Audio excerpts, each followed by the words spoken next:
अमित शाह जी, आप हमेशा की तरह बड़े झूठ के पुलिंदे सदन में बोलकर चले गए, लेकिन क्योंकि आपने इस बार फिर से कश्मीरी पंडितों के दर्द और उनकी वेदना पर अपनी घिनौनी राजनीतिक रोटियां सेकी, तो आपकी कलई खोलनी और आपके झूठ की कलई खोलनी जरूरी है।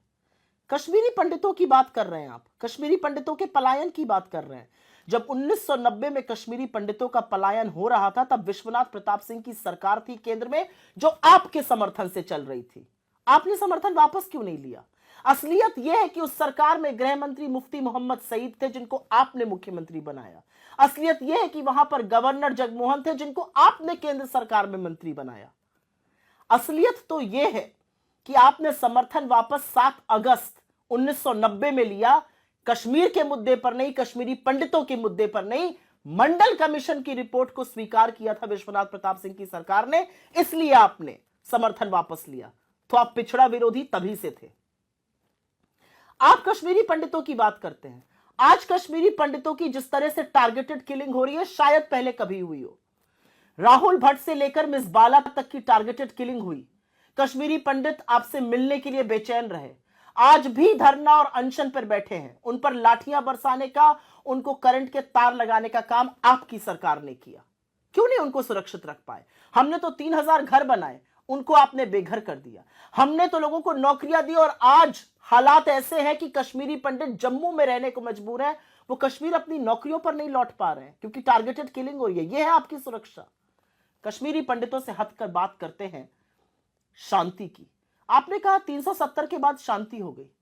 अगर 370 के बाद शांति हुई तो 157 सुरक्षा कर्मियों की और आर्मी के जांबाजों की उस शहादत के बारे में आप क्या कहिएगा, जो बार बार एम्बुश में रजौरी, पुंछ, अनंतनाग, तमाम ऐसी जगहों पर उनकी शहादत हुई। लेकिन एक नया पैटर्न हमने देखा कि 2021 के बाद से प्रधानमंत्री और आपने श्रद्धांजलि और संवेदना का एक भी शब्द बोलना बंद कर दिया।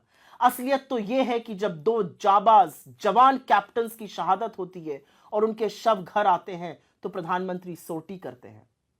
असलियत तो यह है कि जब एक मेजर, एक कर्नल, एक डीएसपी की शहादत होती है आतंकवादियों के हाथ, तब प्रधानमंत्री कोई जश्न मना रहे होते हैं भाजपा के हेडक्वार्टर में। आप बात करिएगा आतंकवाद की। चलिए आतंकवाद पर बात कर लेते हैं। समझाइएगा किसी को कि सैफुल्लाह फारूक जो 10 साल तक जेल में था, पाकिस्तान परीक्षण लेके आया, मसूद अजहर का बड़ा शिष्य, उसको आपने निकाय चुनाव का टिकट क्यों दिया?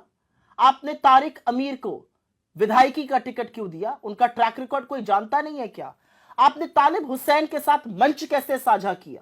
और आपने आसिया अंद्राबी को बेटी बचाओ बेटी पढ़ाओ का ब्रांड एम्बेसडर बना के उसके पोस्टर लगवाए। वो पाकिस्तान जिंदाबाद और उनके समर्थन के नारे लगवाती है और पाकिस्तान जाकर ट्रेनिंग पाके आती है। यह है आपका वतन परस्ती, यह है आपकी असलियत। बता पाएंगे कि बार बार आप आतंकवादियों को गले क्यों लगाते हैं? और एक बात और, ऐसा क्यों होता है कि जब जब भाजपा की केंद्र में सरकार होती है तभी रघुनाथ टेम्पल पर प्रहार होता है, तभी अमरनाथ यात्रा पर प्रहार होता है, हमला होता है? ऐसा क्यों है? किसको बचा पाए आप कश्मीर में? ना आप कश्मीरी पंडितों को बचा पाए, ना वहां पर आप शांति बहाल कर पाए। और क्योंकि आप चुप रहेंगे तो सच नहीं बदल जाएगा कि कश्मीर में आज भी हमारे जाबाज शहीद हो रहे हैं। और जब तक आप इन बातों का जवाब नहीं दीजिएगा, कश्मीरी पंडितों पर और पिक्चरों की और पिक्चर हॉल की बात मत करिए, क्योंकि असली पिक्चर तो देश देख रहा है। और देश देख रहा है कि आज भी आपकी नाक के नीचे टारगेटेड किलिंग होती है, आज भी आपकी नाक के नीचे जाबाजों की शहादत होती है, आज भी आपकी नाक के नीचे आप दुर्दांत आतंकवादियों को गले लगाते हैं। जब यह सब करना बंद कीजिएगा, तब कश्मीर पर अगली बार बात कीजिएगा।